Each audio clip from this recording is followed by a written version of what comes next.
Você também tem percebido que de uns tempos pra cá tá todo mundo sem paciência? E todo mundo em posição de pistolagem uns com os outros, como se estivéssemos naturalizando um modo cada vez mais violento de viver? Pois é o que eu tenho sentido, ao mesmo tempo que também venho sentindo algo estranho.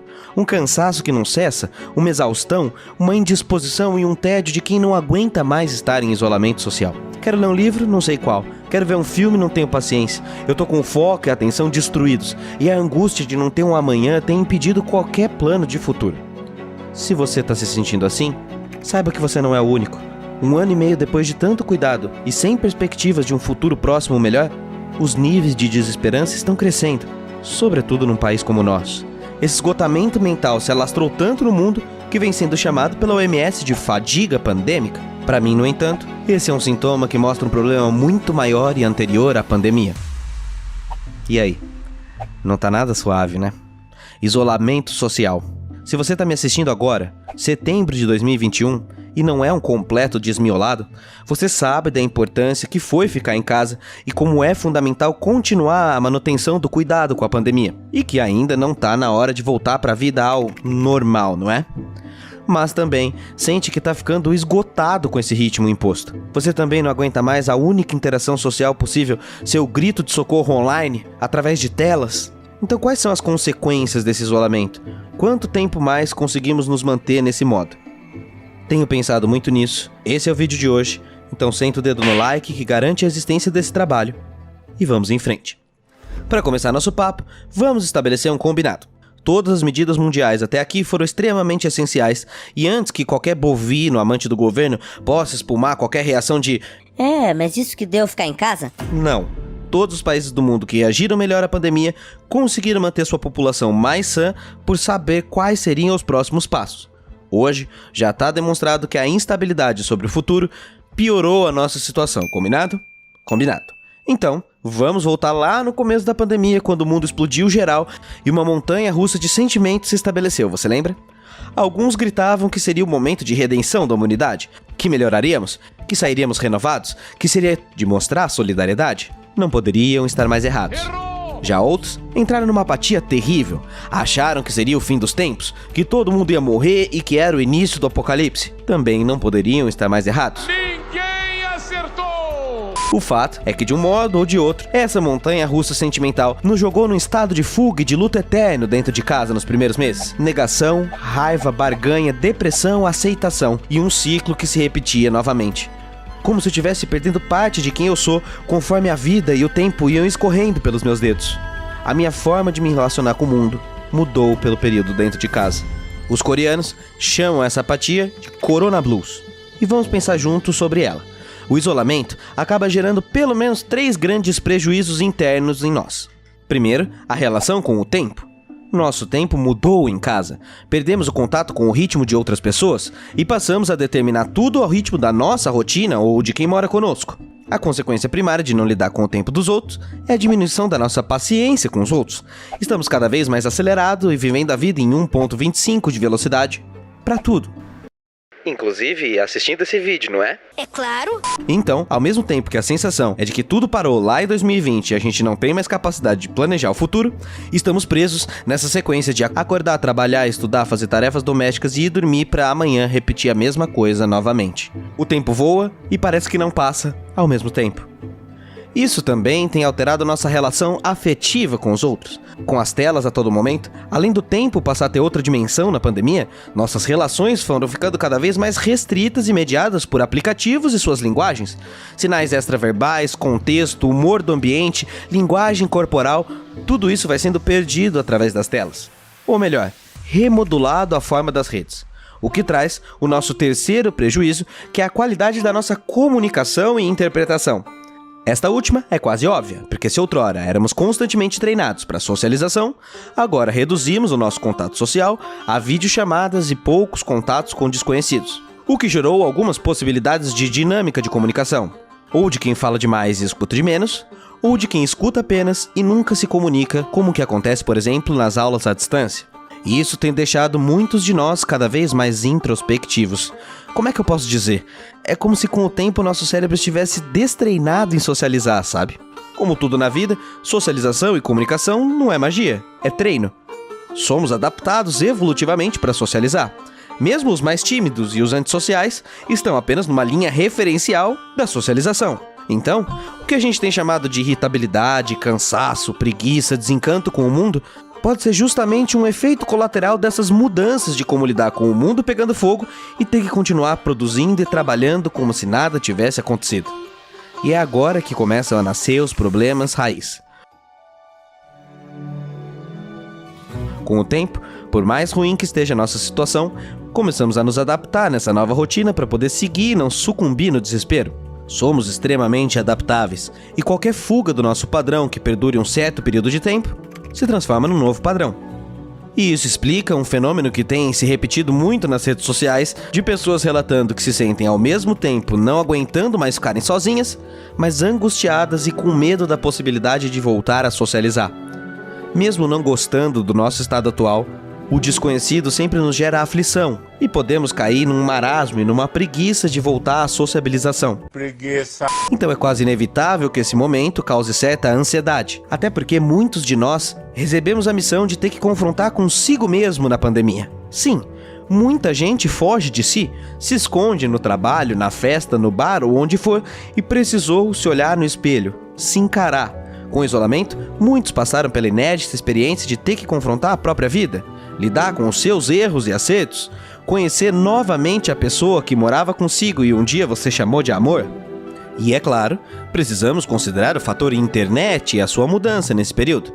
Se as redes sociais serviram para que a gente mantivesse conectado a familiares e amigos, ela também foi o único local que nos restou para desabafar as emoções mais doloridas.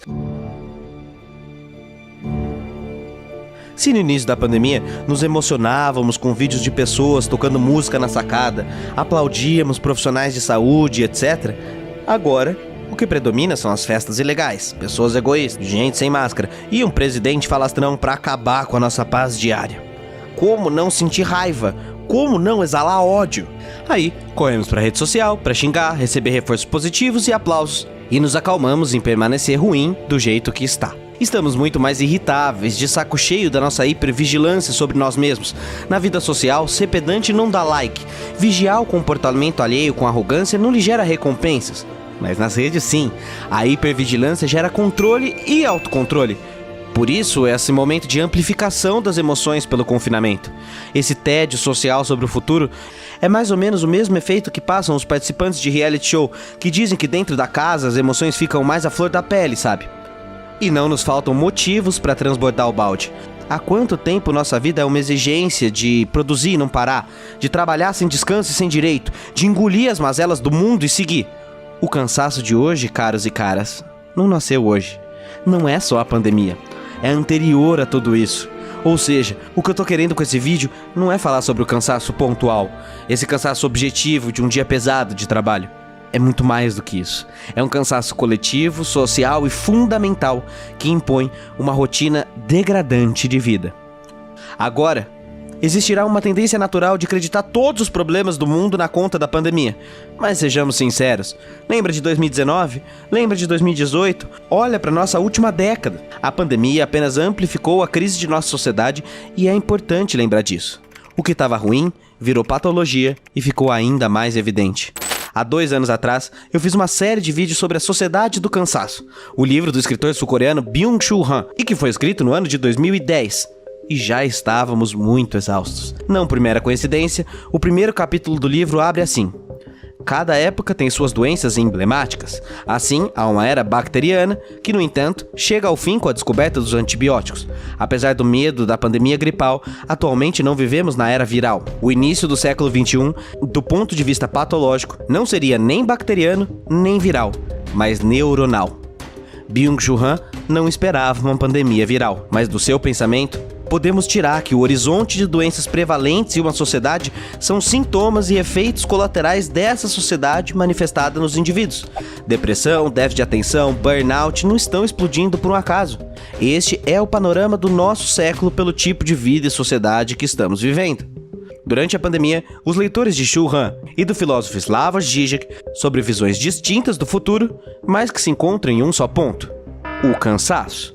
Enquanto para Zizek, a pandemia vai provocar um golpe mortal no nosso sistema econômico, numa espécie de início do fim, Han é mais pessimista e diz que a pandemia poderá dar ainda mais força ao capitalismo, na medida que ela possibilitará novas formas de controle biopolítica dos cidadãos. Zizek, em seu livro Pandemia, a Covid-19 sacode o mundo, dedica um capítulo inteiro para responder à pergunta: por que estamos cansados a todo tempo? Apesar de discordar de Churran sobre as origens do cansaço, para Zizek, a supremacia do indivíduo egoísta, do narcisismo social e da anomia social é um fenômeno global. Nas mídias sociais, somos todos consumidores, produtores, donos de uma empresa chamada Sua Vida S.A. Tudo vira exposição, discussão, autopromoção, exibicionismo do ego que acelera nosso cansaço. Não aguentamos mais viver numa eterna performance. Com a pandemia, até o home office ganhou status de privilégio. Quem pôde ficar em casa teve mais chances de ficar vivo, mas descobriu em pouco tempo outros tipos de doença. Trabalhar em casa é mais cansativo que trabalhar no escritório. Com as demandas profissionais se misturando à sua vida, você terá cada vez menos tempo para você e mais tempo para explorar você mesmo. A rotina do cansaço é a solidão obrigatória, uma imposição de produtividade infinita, na qual não há outra escolha senão seguir produzindo independente do que esteja acontecendo no mundo lá fora. A pandemia nos colocou diante de um abismo. Ao mesmo tempo que essa doença é coletiva e depende da coletividade para terminar, vivemos num tempo de aceleração do delírio individual, o que é o contrário do combate à pandemia. E isso cansa. Estamos numa distopia analógica e digital, vivendo uma patologia social severa. O estágio do capitalismo histórico que vivemos não se restringe apenas ao controle e circulação de mercadorias, mas ao controle e circulação de ideias, de modos de subjetivação. É muito mais do que um sistema econômico. É a criação de gramáticas, de hábitos, de formas de vida, de reconhecimento de tipos de vida válida ou que devem ser excluídos do sistema. Autoflagelo social. E aí eu lhe pergunto, essa forma de vida de extrema produtividade e autopunição não é exatamente a essência do liberalismo proposto?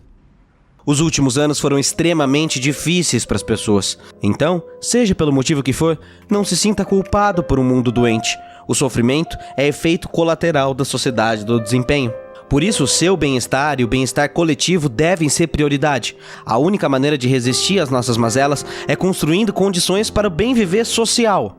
E nesse sentido, descansar e não produzir ganha um aspecto revolucionário. Eu vou te contar um segredo. Se você ficar o dia inteiro sem ver notícias, cuidando de você e dos seus, sabe o que acontece? Nada. Você pode se permitir a descansar às vezes. E isso não significa se alienar ou negar a importância da informação, mas saber escolher batalhas. Saber não se alimentar de mensagens e imagens que só causam exaustão. Há um caminho do meio entre se informar e ter overdose de notícias. Entre estudar e virar servo das empresas de rede social. Vivemos num mundo que tenta nos vencer pelo cansaço e pelo medo. Você não vai dar esse gostinho pro mundo, vai? Medo pode ser usado como instrumento de controle social. O nosso desafio é sair dessa lógica. Usar esse momento histórico para pensar em novas formas de viver. Novas crises virão com esse modo de vida.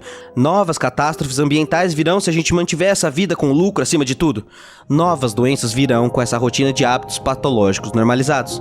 Não é normal o que estamos vivendo e nunca será. É a normose que eu tanto falo nesse canal. Para solucionar esse problema, a mudança é estrutural. A forma de levar a vida, de se relacionar com a economia, de cultivar valores que exercitem a imaginação política. Pensar, enfim, novos mundos antes que seja tarde demais. Em outras palavras, é o seguinte: em breve teremos vacina suficiente para vencer o vírus, apesar da falta de vontade do nosso governo. Mas não haverá tratamento para o surto de depressão, ansiedade, fobia social, exaustão e burnout que já estamos vivendo muito antes da pandemia. É preciso pensar nessa doença social. Se o vírus da Covid acelerou o desgaste da nossa sociedade, é momento de encontrar quais as novas normoses que emergiram da pandemia. Citando Ailton Krenak, grande pensador indígena de uma profundidade poderosa em seu livro Ideias para Adiar o Fim do Mundo, que deve ganhar um vídeo aqui no canal ainda esse ano. Tomara que não voltemos à normalidade, pois se voltarmos é porque não valeu nada a morte de milhares de pessoas no mundo inteiro. Seria como se converter ao negacionismo, aceitar que a Terra é plana e que devemos seguir nos devorando. Aí sim, teremos provado que a humanidade é uma mentira. Claro que não existe uma fórmula ou uma resposta pronta do que fazer daqui pra frente. Então eu não vou te falar uma cartilha ou um manual de como agir com a sua saúde mental. Mas o que já dá pra dizer é que começa um momento de procurarmos a nossa receita pra cura, nos movimentarmos. Os anos que virão não serão mais fáceis, e será também uma batalha do campo mental. Essa é a dialética entre sociedade e indivíduo na modernidade. Precisamos aprender a lidar com ela. Para lutar, é preciso estar são.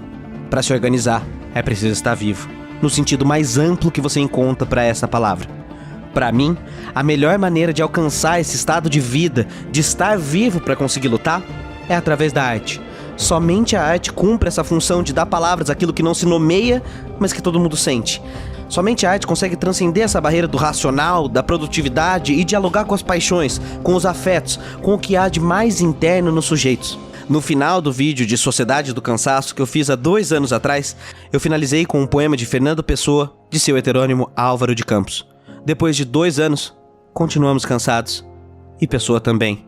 Trago então outro poema de Álvaro de Campos. Antes de lê-lo, peço seu like, inscrição e sininho. E por favor, assina o Catarse e mantenha esse canal existindo, porque tá difícil. E vamos com ele, Álvaro de Campos. Adiamento. Depois de amanhã. Sim, só depois de amanhã. Levarei amanhã a pensar em depois de amanhã. E assim será possível. Mas hoje não. Não, hoje nada. Hoje não posso. A persistência confusa da minha subjetividade objetiva, o sono da minha vida real, intercalado, o cansaço antecipado e infinito, um cansaço de mundos para apanhar um elétrico, essa espécie de alma, só depois de amanhã. Hoje quero preparar-me. Quero preparar-me para amanhã, no dia seguinte, ele que é o decisivo. Já tenho o plano traçado, mas não. Hoje não traçarei planos. Amanhã é o dia dos planos. Amanhã sentar-me-ei à secretária para conquistar o mundo, mas só conquistarei o mundo depois de amanhã. Tenho vontade de chorar. Tenho vontade de chorar muito de repente, de dentro. Não. Não queiram saber mais nada. É segredo. Não digo. Só depois de amanhã. Quando era criança, o circo de domingo divertia-me toda semana. Hoje, só me diverte o circo de domingo de toda semana da minha infância. Depois de amanhã serei outro. A minha vida triunfar-se-á. Todas as minhas qualidades reais de inteligente, lido e prático serão convocadas por um edital. Mas por um edital de amanhã. Hoje quero dormir. Redigirei amanhã. Por hoje, qual é o espetáculo que me repetiria a infância? Mesmo para eu comprar os bilhetes só amanhã, que depois de amanhã é que está bem o espetáculo. Antes, não. Depois de amanhã, terei a pose pública que amanhã estudarei. Depois de amanhã, serei finalmente o que hoje não posso nunca ser. Tenho sono como o frio de um cão vadio. Tenho muito sono. Amanhã te direi as palavras. Ou depois de amanhã. Sim, talvez só depois de amanhã. O porvir. Sim, valorize o porvir.